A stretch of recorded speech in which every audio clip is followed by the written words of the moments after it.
Bonjour les Astrams, bienvenue dans cette première vidéo FOC, une foire aux questions. Ma dernière vidéo sur la calibration a suscité plusieurs questions, notamment et un grand merci à ces tipeurs. Donc ces questions-là nécessitent un développement plus complet et étant donné qu'ils m'offrent un soutien financier, et je leur offre non seulement à eux mais à vous un développement plus complet que de répondre avec 2-3 phrases pour bien comprendre. Attention, ça ne veut pas dire que je suis radin. Ce n'est pas parce que vous n'êtes pas tipeur que je ne répondrai pas, mais eux, ces tipeurs-là, bénéficient non seulement d'un développement plus complet, mais également d'une aide personnalisée, que ce soit par mail, Messenger, et généralement, je leur réponds en vidéo, donc avec des explications. Certes, j'ai les tutoriels qui sont déjà en tête, c'est des sujets que je vais aborder, mais étant donné qu'il faut une certaine préparation, une mise en scène, une schématisation, le montage et compagnie, je ne vais pas les faire attendre plus longtemps pour les problèmes sur lesquels ils butent. Et on commence par la première question de Loïc qui comprend très bien ce que signifient les valeurs max duration qui correspond à la valeur maximale de temps d'impulsion que va effectuer PhD dans ASIR pour attraper une dérive importante en ascension droite ou en déclinaison et qu'il ne faut pas les brider, donc avoir une valeur trop faible. Et me demande du coup quelles sont les valeurs que je recommande notamment pour une EQM 35. Alors tu as bien compris que ce qui bride et ce qui pose problème, c'est quand on met une valeur trop basse. Car au lieu de rattraper en une fois, ça peut mettre 4 fois plus de temps. Alors, tu te poses la question, si je mets une valeur supérieure, trop forte, est-ce que ça va poser un problème? Non. Alors, déjà, si il faut un rattrapage de malade, c'est qu'il s'est passé quelque chose sur ta monture, un pied qui s'est légèrement affaissé, une sacrée rafale de vent, et même s'il y a un bon coup de vent, les rattrapages, ça va passer à peut-être 2 secondes de rattrapage, surtout s'il y a du jeu sur des axes. Alors, quand tu as un rattrapage, c'est l'axe de déclinaison qui est le plus problématique à cause du backlash qu'on ne peut pas totalement supprimer.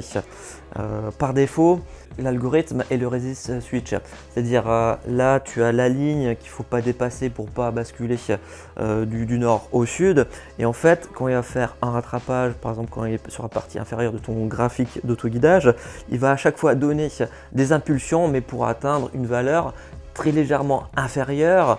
Et donc si par exemple tu as un décalage de 10 pixels et que tu as une agressivité de 90%, je schématise, il va envoyer une impulsion pour arriver à -1 et pas aller au-delà, ce qui peut engendrer justement ce problème de jeu de va-et-vient sur la déclinaison nord-sud. Après, lors d'une prise de vue et sur l'autoguidage, quand tu as un fort rattrapage, il faut savoir que généralement la photo, elle passe à la poubelle car tu auras un filet d'étoiles. Là où cette valeur maximale pourra poser problème, c'est lors d'un dithering.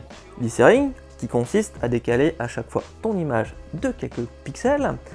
Pour l'ascension droite, ça va poser aucun problème car soit le moteur il va accélérer, donc ta vis sans frein elle sera toujours en contact, ou soit pour aller un petit coup en arrière, en fait le moteur a juste besoin de s'arrêter, la Terre ne s'arrête pas, elle continue de tourner et après il reprend le suivi. Donc là, pas de backlash, la vis sans fin est toujours en contact. Problématique, c'est la déclinaison. Donc imaginons, tu es en train de faire un dithering, une fois en ascension droite, une fois en déclinaison, il se refait un coup en ascension droite, et par contre là en déclinaison, il va aller dans le sens opposé. Donc là, tu as ton contact de la vis sans fin, il va donner un coup dans le sens inverse, et si maintenant, il doit faire lors de ce dithering un rattrapage, si tu mets une valeur trop faible, une fois, 2 fois, 3 fois, tu vois, là c'est là qu'il va être bridé. Et si tu as une stabilité, enfin un D-Sharing qu'au bout de 20 secondes, tu as 20 secondes pour restabiliser l'autoguidage et qui ne récupère pas des valeurs correctes, ta prochaine pause, elle sera lancée, mais malheureusement, tu auras une dérive soit côté nord, soit côté sud, jusqu'à ce qu'il ait envoyé suffisamment d'impulsion pour reprendre contact avec la vis sans fin et envoyer justement à chaque fois les mini corrections avec des petites pichenettes sans repasser de l'autre côté de l'axe. Donc, si tu veux une valeur, personnellement, j'ai mis 3500 millisecondes. Voilà. Un point très important, si tu remarques qu'il faut un temps de malade pour rattraper ce backlash, tu auras beau réajuster tous les paramètres dans PHD, rien n'y fera. Le problème ne vient pas de ton autoguidage ou du paramétrage, ça vient de ta monture et des jeux mécaniques. Et justement, ça fait partie d'un sujet phare que je vais traiter prochainement, c'est de vérifier si votre monture fonctionne correctement et dans le cas contraire, de réajuster les jeux en faisant hyper gaffe de ne rien casser par la suite. Seconde question de Loïc. Si j'ai bien écouté, il me semble que tu n'as pas évoqué dans cette vidéo la vitesse de rattrapage. En effet, très bon point. Dans l'ASIR, et j'ajoute raquettes de commande, monture ou tout autre logiciel, il est proposé de multiples vitesses 0,25, 0,5, 0,75 une fois la vitesse sidérale. Dans la littérature, il est souvent recommandé le multiple de 0,5 fois. Quel est mon point de vue? Ce qu'il faut bien comprendre, c'est un facteur multiplicatif. Donc, imaginons que tu as un décalage de 1 pixel et que pour faire ce bon rattrapage, pour rattraper la bonne valeur, il faut envoyer à une vitesse sidérale de x1 une impulsion de 10 millisecondes. Ok? Si on est à 0,5 fois, il faudra le double en durée d'impulsion, soit 20 millisecondes, car 20 fois 0,5 égale 10. Idem, si on réduit encore la vitesse de suivi sidéral à fois 0,25, là il faudra encore doubler par rapport à 0,5, donc 40 millisecondes pour rattraper, car 40 fois 0,25 égale 10. Pas compliqué jusqu'à présent. Alors dans la pratique, ça donne quoi? Justement, à l'époque, j'avais testé avec EQMode en réduisant les vitesses d'autoguidage. Et attention, un point très important, c'est que si vous réduisez votre vitesse d'autoguidage ou l'augmentez, il va falloir refaire une calibration. Ceci est vrai pour la version PHD ordinateur de l'époque. Je ne sais pas si maintenant ça prend en compte, tout comme sur l'ASIR, si ça fonctionne ou pas. Car la calibration étant différente, il savait que envoyer une certaine impulsion va déplacer la monture de temps et temps. Si vous augmentez ou réduisez, eh ben, ça ne correspondra plus du tout. Et là, de par mon expérience personnelle, via les montures Skywatcher, surtout la LZ-EQ6, est-ce que j'ai constaté un changement, une amélioration, une dégradation? Nope, rien du tout. Attention, ça ne va pas être valable pour toutes les montures, car chaque monture agit d'une manière différente en fonction des marques, où il y a certaines montures qui vont plus apprécier des forts coups d'impulsion et d'autres des plus faibles. De ce fait, reste sur le x0,5, ça marche très bien sur toutes les montures de la gamme Skywatcher et les autres chinoiseries. Pourquoi changer? Pour toutes les montures de la gamme Skywatcher que j'ai eu entre les mains, une agressivité entre 70 et 80-85% sera très bénéfique, très correcte. En déclinaison, c'est là où il y a une grosse problématique, c'est que l'ASIR te met par défaut 100. Non, 100%, tu as énormément de chances qui basculent d'un côté et de l'autre. Donc, comme je te disais avant, de garder ce maintien avec la vis sans fin et de rattraper toujours dans le même sens, que soit que au nord, soit que au sud. Et donc, si tu transmet une valeur trop haute, il risque de basculer de l'autre côté. Donc voilà, il y a un certain équilibre, une inertie.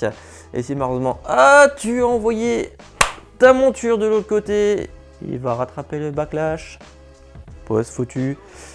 Une bonne mise en station fait que une agressivité à 60%, voire moins, sera largement suffisant. Ah, mais oui, tu as une EQM 35, excuse-moi, j'ai failli dire une grosse bêtise. Elle était un petit peu au rebut ces derniers temps, j'y avais pu penser, excuse-moi. C'est vrai que cette monture nécessite une agressivité supérieure en ascension droite. Tout simplement, j'ai fait une mesure de l'erreur périodique, en plus sur une seconde EQM35, pour être certain que ça ne vienne pas d'un défaut de la mienne. 2. On réduit déjà les statistiques. C'est que sur un suivi classique, tu as des dents de scie. Donc erreur périodique et tout ça, ça te parle pas, c'est pas grave. Ça sera un tutoriel vidéo avec les réglages mécaniques, un de ces 4. Et c'est un peu comme marcher en avant, c'est ça, KD.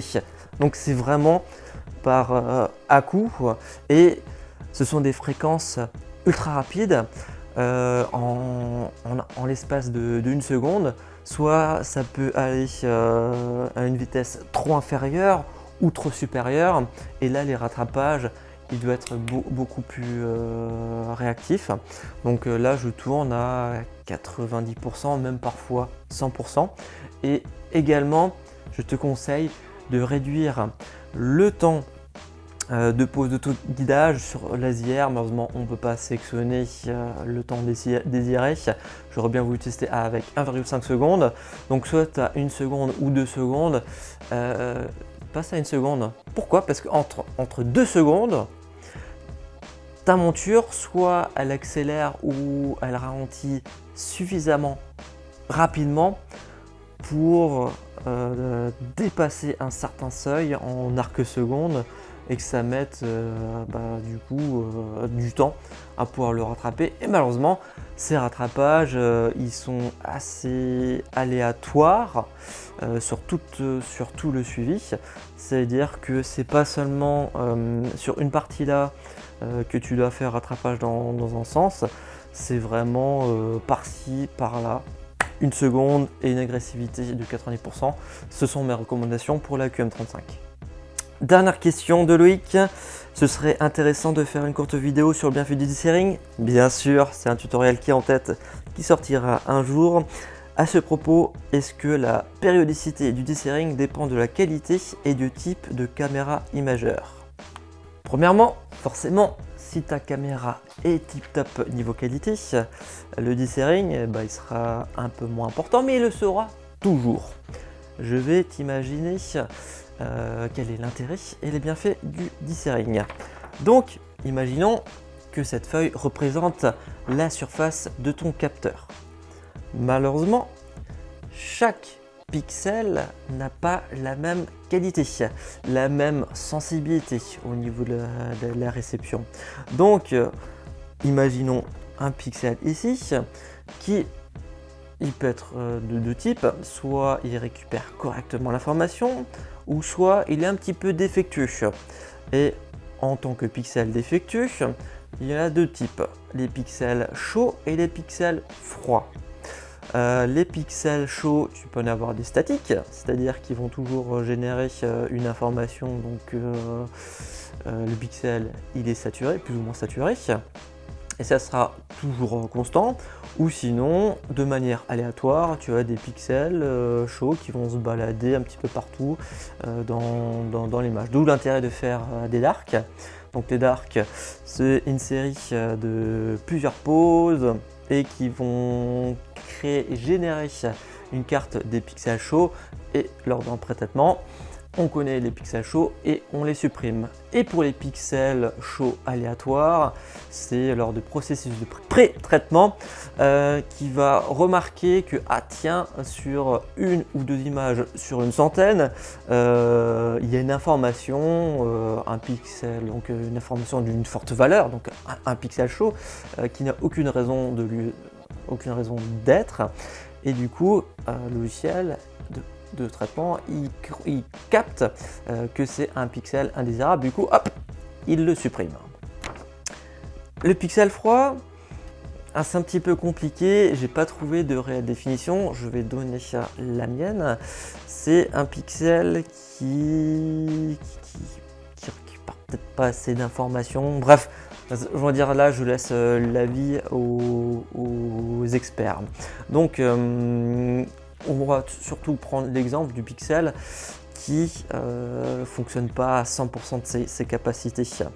L'intérêt du dithering, donc si par exemple, voilà, tu images une galaxie et tu as une faible luminosité, étant donné que ce pixel est un petit peu défectueux, il récupère très peu d'informations. Et si on décale, et tu as le pixel voisin qui lui va récupérer la bonne information. Et après on tourne. Et voilà, sur tes, par exemple, 20 images, tu n'auras qu'une seule à le pose où ce pixel-là, il sera moins performant. Bien sûr, sur les autres images, tu auras le pixel moins performant qui sera déplacé.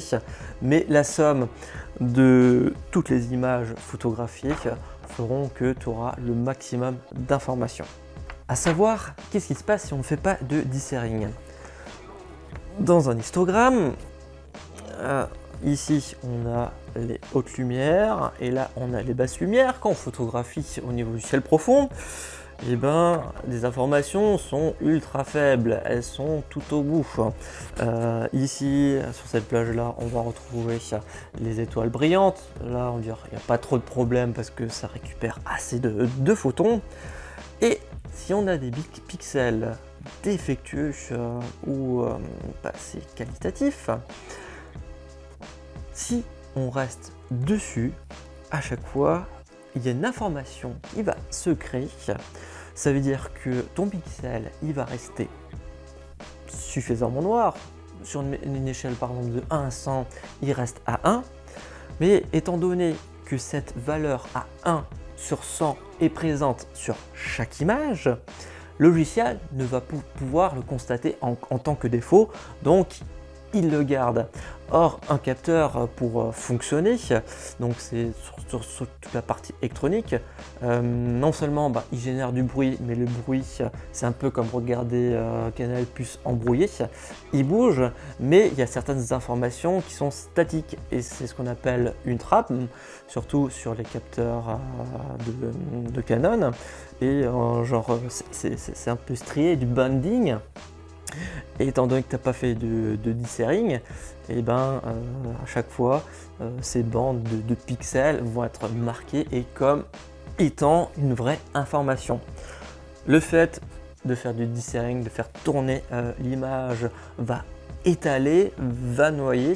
Donc non seulement tu auras un étalage, ce sera plus diffus, mais en plus le logiciel va pouvoir comprendre que ça, il y a un petit souci là-dessus et il va pouvoir supprimer ces pixels défaillants. Attention, hein, un logiciel il ne pourra pas tout correctement supprimer au niveau des pixels trop faibles.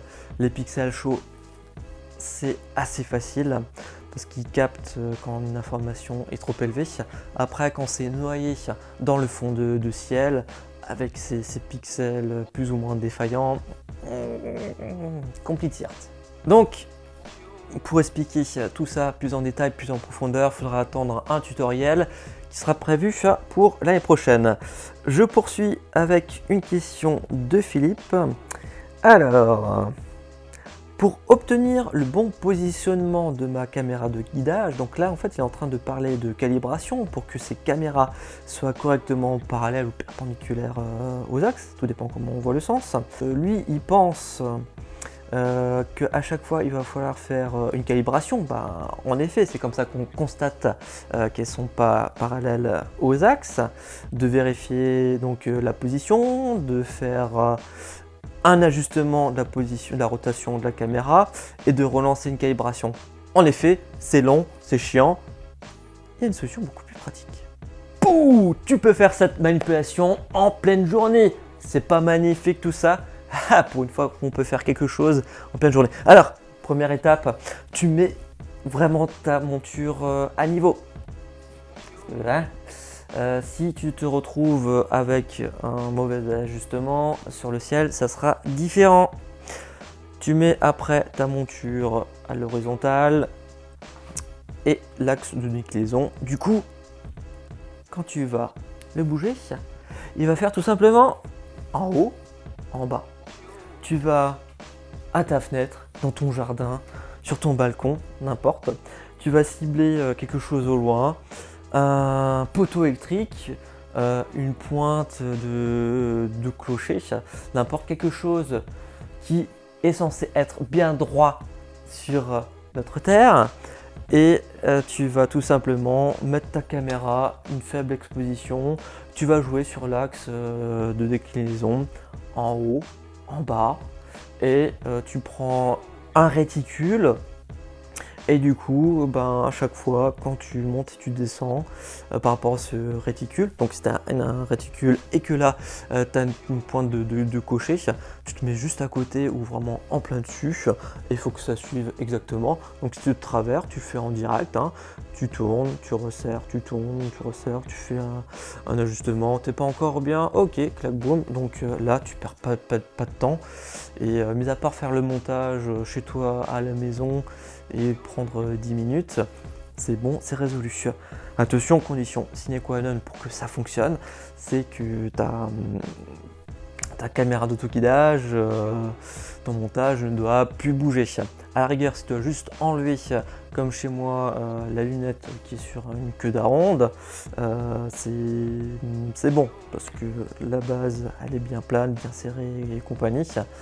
Ta caméra d'autoguidage, une fois que tu l'as serrée dans sa lunette guide, tu n'y touches plus. Je dis ça parce que je n'ai vu que lors d'une installation en soirée astro, il y en a qui ils partent de zéro, hein. Ils viennent avec le télescope, c'est comme si c'était sorti du carton, ils le montent, ils mettent la lunette guide, ils la vissent, ils mettent en plus dans ses anneaux de serrage et compagnie. Or ça, j'ai jamais compris pourquoi on pouvait perdre en temps fou, alors qu'on peut avoir des solutions toutes faites en montant en un bloc, en essayant justement de garder la lunette guide toute montée, comme ça, pas besoin de refaire la calibration. Et ça fera partie, oui, d'une vidéo comment optimiser l'installation de son matériel. Voilà, c'est fini. Encore merci à vous, les tipeurs.